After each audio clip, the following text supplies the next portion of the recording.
Everyone, welcome to my YouTube channel Study Doll. आज मैं घटना चक्र के जो मेडिवल हिस्ट्री हम लोग देख रहे थे उसका पार्ट 3 लेके आ गई हूँ। पार्ट 2 बन चुका है और एंशिएंट हिस्ट्री ख़त्म कर चुके हैं। ठीक है, तो अगर आपने नहीं देखा तो वो लिंक डिस्क्रिप्शन में दिया हुआ, वहाँ से आप देख सकते हैं। तो चलिए बिना टाइम वेस्ट किए हुए शुरू करते हैं।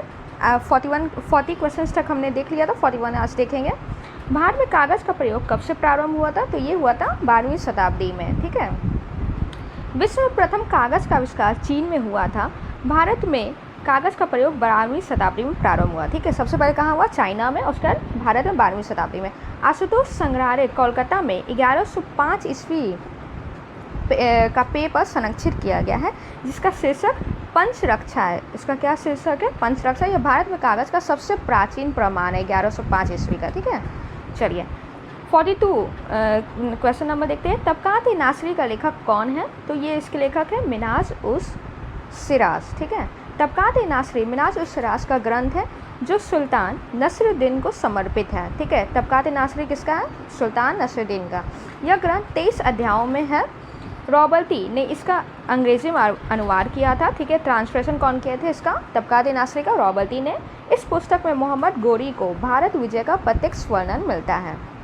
मोहम्मद गौरी की जो भारत विजय किया था उसका वर्णन किसमें मिलता है? तबकात-ए-नासरी में। ज्ञात है कि मिन्हाज प्रथम इतिहासकार है जिसने यह कहा कि कुतुबुद्दीन ऐबक ने अपने नाम की मुद्राएं प्रसारित की और खुतबा पढ़वाया था। ठीक है, नेक्स्ट क्वेश्चन। सभी भक्ति संतों के मध्य एक समान विशेषता थी, क्या थी? तो देखिए इसका आंसर होगा अपनी वाणी को उसी भाषा में लिखा जिससे उनके भक्त समझते थे। मतलब कि लोकल लैंग्वेज में उन्होंने अपना ये लिखा। ठीक है, संस्कृत जैसे टफ लैंग्वेज में नहीं। भक्ति आंदोलन के संतों का आचार बहुत ऊंचा था। उसमें से बहुतों ने देश का भ्रमण किया और कई प्रकार के लोगों में मिले जिनके विचार भिन्न थे। उन संतों ने साधारण लोगों की भाषाओं को उन्नत करने में अपना योगदान दिया। उन्होंने हिंदी, पंजाबी, बंगला, तेलुगु, कन्नड़, तमिल इत्यादि भाषाओं की उन्नति में बहुत योगदान दिया। भक्ति आंदोलन के संत अपने उपदेश क्षेत्रीय भाषा में, ठीक है, लोकल लैंग्वेज में देते थे ताकि वहाँ के लोग उनके उपदेश आसानी से सुन सकें। Next question. निम्नलिखित में से किस सुल्तान से निज़ामुद्दीन औलिया ने भेंट करने से इनकार कर दिया था? ठीक है, मोस्ट इम्पॉर्टेंट क्वेश्चन है। ये थे अलाउद्दीन खिलजी। अलाउद्दीन खिलजी से निज़ामुद्दीन औलिया ने भेंट करने से इनकार कर दिया था। शेख निज़ामुद्दीन औलिया ने 7 सुल्तानों को राज्य देखा। ठीक है, 7 सुल्तान का राज्य देखा था निज़ामुद्दीन औलिया ने, जो कि एक के बाद एक सत्तासीन होते रहे, किंतु वे कभी भी किसी के दरबार में नहीं गए। सुल्तान जलाउद्दीन ने शेख से मिलने का बहुत प्रयास किया, यहाँ तक कि उसने शेख के प्रिय शिष्य अमीर खुसरो, ठीक है, इससे एक और क्वेश्चन बनता है कि निज़ामुद्दीन औलिया के शिष्य कौन थे? अमीर खुसरो के माध्यम से भी प्रयत्न किया, किंतु जब शेख को ज्ञात हुआ कि सुल्तान आने वाला है तो वे अजोधन चले गए। इस प्रकार औलिया ने ना तो सुल्तान से मिले ना ही इनकार किया। ठीक है, चलिए नेक्स्ट क्वेश्चन। दूसरी तरफ जब अलाउद्दीन ने उनसे मिलने की आज्ञा मांगी तो शेख ने उत्तर दिया कि मेरे मकान के 2 दरवाजे हैं, यदि सुल्तान एक के द्वार आएगा तो मैं दूसरे के द्वार बाहर चला जाऊंगा। उन्होंने अलाउद्दीन से मिलने से इनकार कर दिया था। वे महबूब इलाही के नाम से प्रसिद्ध थे। ठीक है, तो इस तरह देखिए अभी जलाउद्दीन भी नाम आया तो कंफ्यूज नहीं हो गया, इसका आंसर अलाउद्दीन खिलजी होगा। ठीक है, अलाउद्दीन को उन्होंने कहा था कि वो अगर आएगा तो एक आएगा दरवाजे से, मैं दूसरे दरवाजे से चला जाऊंगा। उन्होंने अलाउद्दीन से मिलने से इनकार कर दिया। वे महबूब इलाही के नाम से प्रसिद्ध थे। ठीक है, तो महबूब इलाही के नाम से कौन प्रसिद्ध थे? निज़ामुद्दीन औलिया। 12 मास की रचना किसने की थी? तो ये की थी मलिक मोहम्मद जायसी ने 12 मासा की। मलिक मोहम्मद जायसी की रचना थी ये। जायसी की पद्मावत, अखरावत और आखिरी करम में से पद्मावत का हिंदी साहित्य में महत्वपूर्ण स्थान है। पानीपत के युद्ध में बाबर की जीत का मुख्य कारण क्या था? तो ये था उसकी सैन्य कुशलता। ठीक है, पानीपत की पहली लड़ाई कब हुई? 21 अप्रैल 1526। ठीक है, में बाबर और इब्राहिम लोदी के बीच हुआ, जिसमें अपनी सैन्य कुशलता के बल पर बाबर ने विजय प्राप्त की। बाबर की सैन्य शक्ति लोदी सेना से कम थी, फिर भी उसकी कुशलता सैन्य नीति के चलते विजयश्री हुई। ठीक है, इब्राहिम लोदी स्वयं एक अनुभव शून्य व्यक्ति था। बाबर लिखता है कि वो अनुभवहीन व्यक्ति था जो अपनी गतिविधियों में बड़ी असावधानी रखता था। वह बिना किसी व्यवस्था के आगे बढ़ता, रुकता और बिना किसी दूरदर्शिता के संघर्ष में लीन हो जाता। चलिए नेक्स्ट क्वेश्चन। तुजुक बाबरी किस भाषा में लिखा गया? तो ये लिखा गया तुजुक तुर्की। तू से तुजुक, तू से तुर्की, कंफ्यूज नहीं होइएगा फारसी और तुर्की में। मुगल साम्राज्य की आधारशिला रखने वाला जहीरुद्दीन मोहम्मद बाबर, ठीक है, बाबर का पूरा नाम क्या था? जहीरुद्दीन मोहम्मद बाबर ने अपने जीवन संबंधी घटनाओं को एक ग्रंथ में स्वयं ही लिखा। इसे तुजुक-ए बाबरी कहते हैं। यह किताब तुर्की भाषा में लिखी गई थी, किंतु तुर्की मुगल दरबार की राजभाषा नहीं थी, अपितु यह सम्मान फारसी को प्राप्त था। ठीक है, मतलब जो आपकी मुगल दरबार की जो राजभाषा ऑफिशियल लैंग्वेज थी वो क्या थी? फारसी थी, लेकिन ये जो तुजुक-ए बाबरी लिखा हुआ था वो तुर्की में लिखा हुआ था। हुमायूं ने चुनार दुर्ग का प्रथम बार आक्रमण कब किया? तो ये किया था 1532 में किया था। हुमायूं ने चुनार दुर्ग का प्रथम बार आक्रमण 1532 में किया था। इस किले को उसने 4 महीने तक घेर रखा, जिसके बाद शेर खां यानी शेर शाह सूरी ने हुमायूं की अधीनता स्वीकार कर ली। इसके अतिरिक्त 1531 में उसने कलिंजर पर आक्रमण किया और 1532 में उसने रायसीना के महत्वपूर्ण किले को जीत लिया था। तो कलिंजर पर आक्रमण कब किया? 1531 में, और 1532 में रायसीना। ठीक है, निम्नलिखित में से किसने अपने बादशाह पति के लिए मकबरे का निर्माण कराया? किसने अपने पति के लिए मकबरे का निर्माण कराया था? तो ये थी हाजी बेगम। ठीक है, हाजी बेगम ने अपने पति हुमायूं के मकबरे का निर्माण दिल्ली दीन पन्हा जिसको कहते हैं 1564 में करवाया था। इस मकबरे का नक्शा मीरक मिर्जा ग्यास, ईरानी वास्तुकार थे मीरक मिर्जा ग्यास ने तैयार किया था। श्वेत संगमरमर व्हाइट मार्बल में बना हुआ था। यह भारत का प्रथम गुंबद वाला मकबरा था। ठीक है, भारत का पहला गुंबद वाला मकबरा आपका कौन सा था? हुमायूं का मकबरा। ठीक है, जो कि उनकी वाइफ बनाई थी हाजी बेगम। इस मकबरे के पारित एक बाग की रचना भी हुई थी। चलिए, हुमायूं नामा की रचना किसने की थी? तो ये उनकी बहन गुलबदन बेगम ने की थी। बाबर की शहजादी गुलबदन बेगम ने हुमायूं नामा की रचना की, जो कि फारसी भाषा में है। ठीक है, देखिए ये हुमायूं नामा आपका फारसी में है, तुजुक-ए बाबरी आपका तुर्की में है। टू से तुर्की। बादशाह अकबर ने अकबरनामा के प्रणयन के लिए सामग्री एकत्रित करने के उद्देश्य से यह आदेश दिया था कि बाबर तथा हुमायूं के राजकाल के विषय में जो कुछ भी स्मरण हो वह उसे लेखबद्ध करके उसकी सेवा में प्रस्तुत करे। अतः उनके लोगों ने इतिहास लिखना प्रारंभ किया। गुलबदन की हुमायूं नामा की रचना इसी आदेश के अनुसार थी। चलिए नेक्स्ट क्वेश्चन, हुमायूं द्वारा लड़े गए 4 प्रमुख युद्ध थे।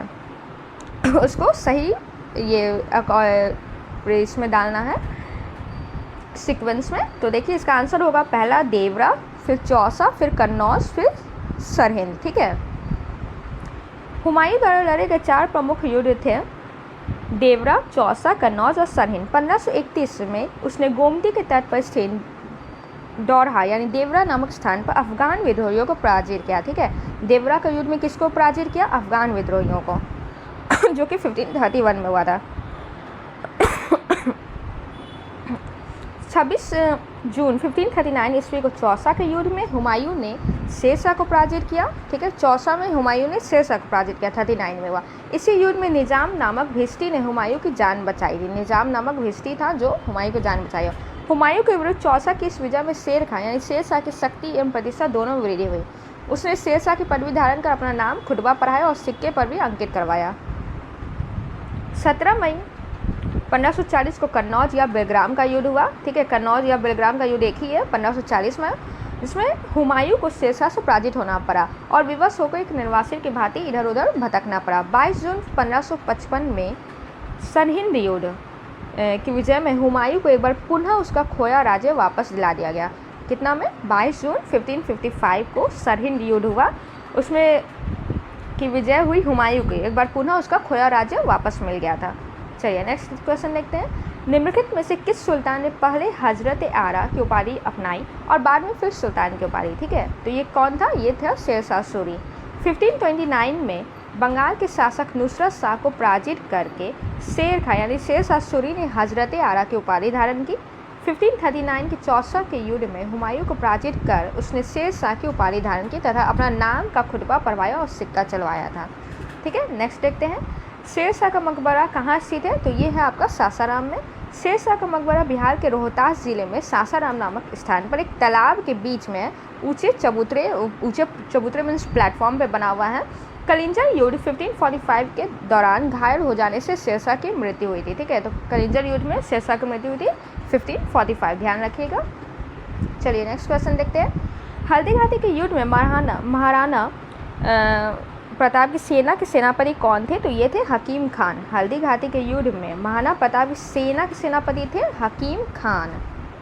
हल्दी घाटी का युद्ध 1576 में जो महाराणा प्रताप और मुगल सेनापति मान सिंह एवं आसफ खान के मध्य लड़ा गया। ठीक है, मान सिंह तो सभी को ध्यान होगा, आसफ खान ध्यान रखिएगा कि आसफ खान भी था। राजपूत योद्धाओं के अलावा राणा सेना की अग्रभाग का नेतृत्व अफगानों की एक टुकड़ी के साथ हकीम खां सूर था। ठीक है, यह अफगान था हकीम खां सूर। राणा की सेना में भीलों की भी एक छोटी सी टुकड़ी थी। यह राणा की मुगलों के साथ आमने सामने की आखिरी मुठभेड़ थी। आगे उसने छापामार युद्ध का सहारा लिया। चलिए नेक्स्ट क्वेश्चन, निम्नलिखित में से किस मुगल शासक ने तीर्थ यात्रा कर समाप्त कर दिया था? तो ये किया था अकबर ने। कितने में? 1563 में। ठीक है, चलिए नेक्स्ट देखते हैं। मुगल शासन व्यवस्था को स्थापित करने का श्रेय अकबर को दिया जाता है।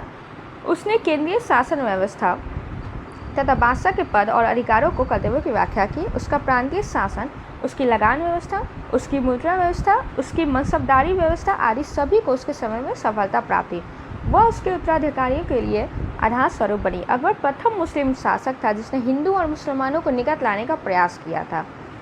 अपनी उदार धार्मिक नीति के अंतर्गत उसने 1562 में दास प्रथा, 1563 में तीर्थ यात्रा और 64 में जजिया कर। ठीक है, ये क्वेश्चन ध्यान एकदम रखिएगा, बहुत बार हर एग्जाम में पूछा जाता है, सिर्फ बीपीएससी नहीं। 62 में दास, 63 में तीर्थ यात्रा और 64 में जजिया समाप्त किया था। अपने सामाजिक सुधारों के अंतर्गत उसने बाल विवाह सती प्रथा को भी रोकने का प्रयास किया था। ठीक है, प्रयत्न किया था, वो सफल नहीं हो पाया था। अतः अकबर की लोकप्रियता के कारण से उपयुक्त चारों बिंदुओं को सम्मिलित किया था। चलिए नेक्स्ट क्वेश्चन, अकबर ने बंगाल तथा बिहार को मुगल साम्राज्य में मिलाया था। कब मिलाया था? 1576 में। 1572 ईस्वी में सुलेमान करारानी की मृत्यु के बाद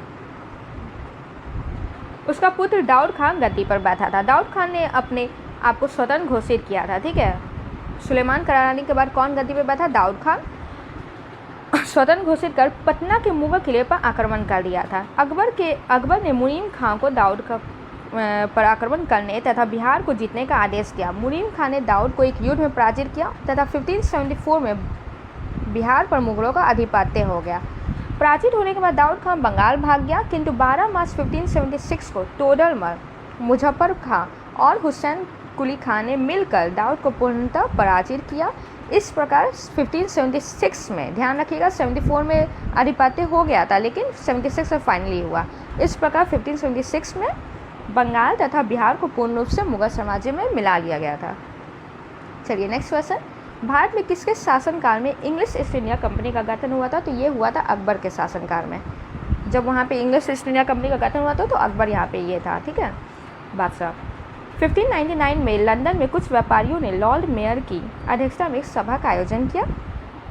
इसके पूर्व द्वीप समूह के साथ व्यापार की योजना तैयार की गई। इन व्यापारियों ने पूर्व देशों के साथ व्यापार करने के आशय से 1599 ईस्वी में कंपनी का गठन किया।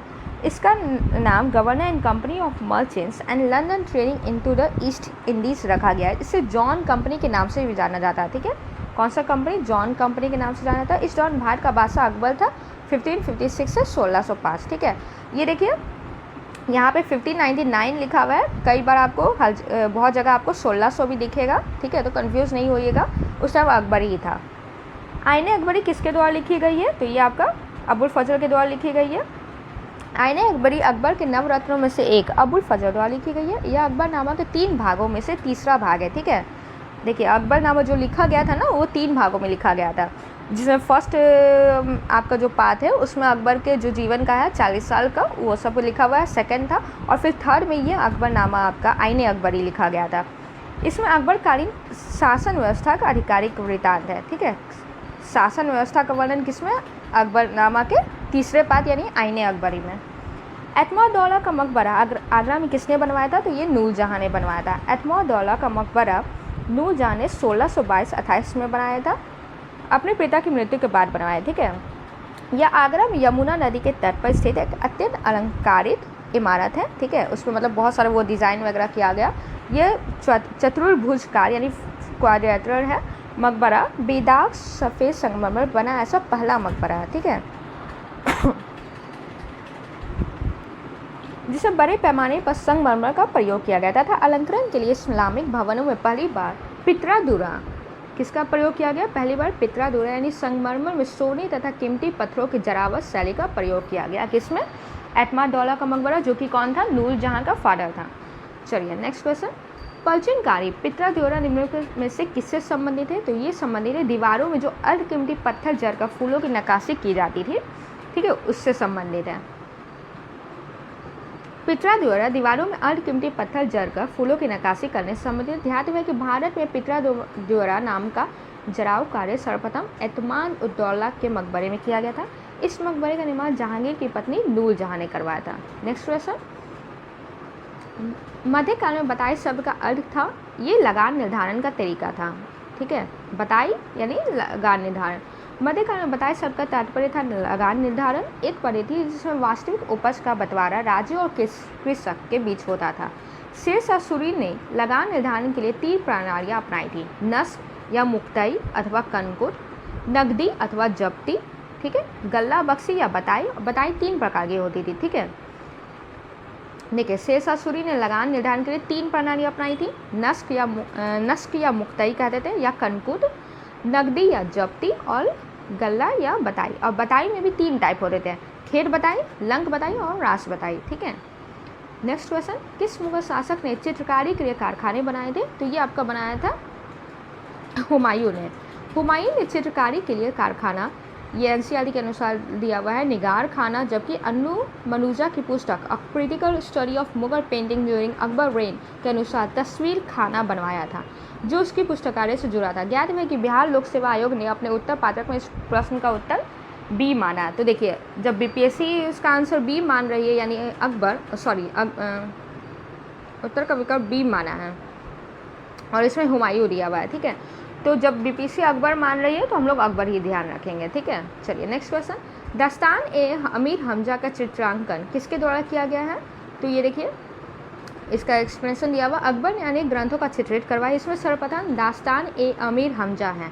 यह हुमायूं काल में चित्रित होना आरंभ हुआ और अकबर के शासनकाल में पूर्ण हुआ। बदायूनी और शाह नवाज खान के अनुसार इसे तैयार करने में लगभग 15 वर्ष लगे थे। पहले सैयद अली तथा बाद में अबू समद की देखरेख की प्रायः 50 चित्रकारों ने इसे तैयार करने में हिस्सा किया। इसमें करीब 1400 चित्र है। सभी चित्र 27x20 आकार के वाले सामान्य रूप से लंबे चौड़े फोलियो के एक तरफ चिपकाए हुए थे। यह ग्रंथ फारसी नायक अमीर हमजा मोहम्मद साहब की चाचा और विल्ता पूर्ण का नामों का उल्लेख करता है, ठीक है। चलिए नेक्स्ट क्वेश्चन देखते हैं, यूरोपीय चित्रकारी यूरोपियन पेंटिंग का प्रवेश किसके दौरान में हुआ था? तो ये हुआ था अकबर के। दसवंत और बसवंत, एक मिनट, अकबर के दरबार में यूरोपीय चित्रकला का प्रवेश पुर्तगालियों के माध्यम से हुआ था, ठीक है, जिसमें मुगल चित्रकारियों ने 2 विशेषता ग्रहण की, व्यक्ति विशेष का चित्रण यानी पर्सनल अपना अपना वो पेंटिंग बनाते थे, और दृश्य में आगे दिखने वाली वस्तुओं को छोटे आकार में बनाना। चित्रकला का विकास हुमायूं के शासनकाल में प्रारंभ हुआ। अकबर के शासनकाल में यूरोपीय चित्रकला का प्रभाव मुगल चित्रकला शैली पर पड़ा। अकबर के दरबार में मिस्किन एक यूरोपीय शैली का चित्रकार था। अकबर के समय दसवंत अग्रणी चित्रकार था, ठीक है। दसवंत कहाँ किसके टाइम में था? अकबर के टाइम में था। जहांगीर के शासनकाल को मुगल चित्रकला का स्वर्ण युग कहा जाता है। दसवंत और बसवंत प्रसिद्ध चित्रकार मुगल सम्राट राजदरबारी थे, ये अकबर के में थे, अकबर के दरबार में रहते थे। अब दसवंत और बसवंत अकबर समकालीन चित्रकार थे। दसवंत जो एक कहार का बेटा था, के काम से अकबर इतना प्रभावित हुआ कि उसने अपने समय के अग्रणी चित्रकार बनने में सहयोग दिया, किंतु बाद में यह महान चित्रकार मानसिक रूप से विक्षिप्त हो गया और 1584 में उसने आत्महत्या कर ली। अकबर कालीन चित्रकला का नाम अबुल फजल ने अपनी पुस्तक आईने अकबरी में गिनाए हैं, ठीक है। दसवंत, बसावन, केशवलाल, मुकुंद, मिस्किन, फारूक, कलम, माधव, जगन्नाथ, महेश, खेमकरण, तारा, सांवर और हरिवंश, ठीक है, ये सब पेंटर्स थे उस टाइम के। मुगल चित्रकला किसके नेतृत्व में अपनी शीर्ष बिंदु पर थी? तो ये थी आपकी जहांगीर के। मुगल चित्रकला जहांगीर के काल में अपने शिखर पर थी, अपने पीक पर थी। जहांगीर चित्रकला का बड़ा कुशल पारखी था। मुगल शैली के में मनुष्य का चित्र बनाने समय एक ही चित्र में विभिन्न चित्रकारों द्वारा मुख, शरीर तथा पैरों को चित्रित करने का रिवाज था। जहांगीर का दावा था कि वो किसी भी चित्र को देख कर मतलब बता सकता है कि उसमें फेस कौन बनाया है, हैंड कौन बनाया है, आइस कौन बनाया है, ठीक है। शिकार, युद्ध तथा राज दरबार के चित्रों को चित्रित करने के अलावा जहांगीर के काल में मनुष्य तथा जानवरों के चित्र को बनाने की कला विशेष प्रगति है। अबुल हसन ने जहांगीर के सिंहासन रोहन का एक चित्र बनाया, जिसे जहांगीर की आत्मकथा तुझो के जहांगीर का मुख्य पृष्ठ जो कवर पेज होता है उस पर लगाया हुआ है। ठीक है, जो सिंहासन रोहन वाला ये पेंटिंग है जो कि किसके, जहांगीर की आत्मकथा क्या है, तुझो के जहांगीर, उसमें ये आपका दिया हुआ है कवर पेज पे इसको लगाया हुआ है। इस प्रकार जहांगीर के कार्य को मुगल चित्रकार का स्वर्णयुग कहा था। जाप्ती प्रणाली किसकी उपज थी, तो ये थी अकबर की। जाप्ती प्रणाली अकबर की थी। अकबर के शासनकाल में भू राजस्व वसूली के लिए जाप्ती प्रणाली का प्रचलन हुआ, जो भूमि सर्वेक्षण, भूमि निर्धारण के लिए दस्तूर अमर और जाप्ती खासरे की तैयारी पर आधारित था। साम्राज्य के अधिकतर भूभाग की यह प्रणाली प्रचलित थी। यह कथन किसका है कि अकबर के शासनकाल में इलाहाबाद 40 स्तंभ युक्त मंजिल के निर्माण में 5000 से 20,000 लोगों ने 40 साल तक काम किया था। तो ये किया था विलियम फिंच ने। विलियम फिंच के अनुसार इलाहाबाद स्थित पैलेस ऑफ 40 पिलर्स के निर्माण में 40 वर्ष लगे और इसके निर्माण हेतु 5000 से 20,000 लोगों ने काम किया था। अब ये सेकंड लास्ट क्वेश्चन आज का, कश्मीर का अकबर नाम से किसको प्रसिद्ध है, तो ये जैनुल आबदीन है। अकबर के समान धर्म सहिष्णु और सामाजिक कार्यों के लिए सुल्तान जैनुल आबदीन को कश्मीर का अकबर कहा जाता है। मतलब वह अकबर की तरह वो ये था, धार्मिक सहिष्णुता था उसमें। उसने संस्कृत के अनेक महत्वपूर्ण ग्रंथों का अनुवाद कराया तथा श्रीबद्ध और मंसूर बिन अहमद जैसे वाद्यों को संरक्षण प्रदान किया। आज का लास्ट क्वेश्चन, 2 अश्व और सिंह अश्व प्रथा किसने शुरू की, तो ये की थी आपके जहांगीर ने। 2 अश्व सिंह अश्व जहांगीर ने शुरू की। इसके अंतर्गत बिना जात पद बढ़ाए मनसबदारों को अधिक सेना रखना पड़ता था। 2 अश्व मतलब इसमें मनसबदारों को अपने सवार पर के दुगने घोड़े रखने पड़ते थे, और सिंह अश्व मतलब मनसबदारों को अपने सवार पर के 3 गुने घोड़े रखने होते थे। ठीक है, तो आज के लिए इतना ही, नहीं तो वीडियो बहुत ज़्यादा लंबा हो जाएगा। 30 क्वेश्चन हमने देख लिए, फिर नेक्स्ट वीडियो में बस 20 to 30 क्वेश्चन देखेंगे। ठीक है, वीडियो अगर पसंद आया है तो लाइक शेयर सब्सक्राइब जरूर करिएगा। ठीक है, थैंक यू।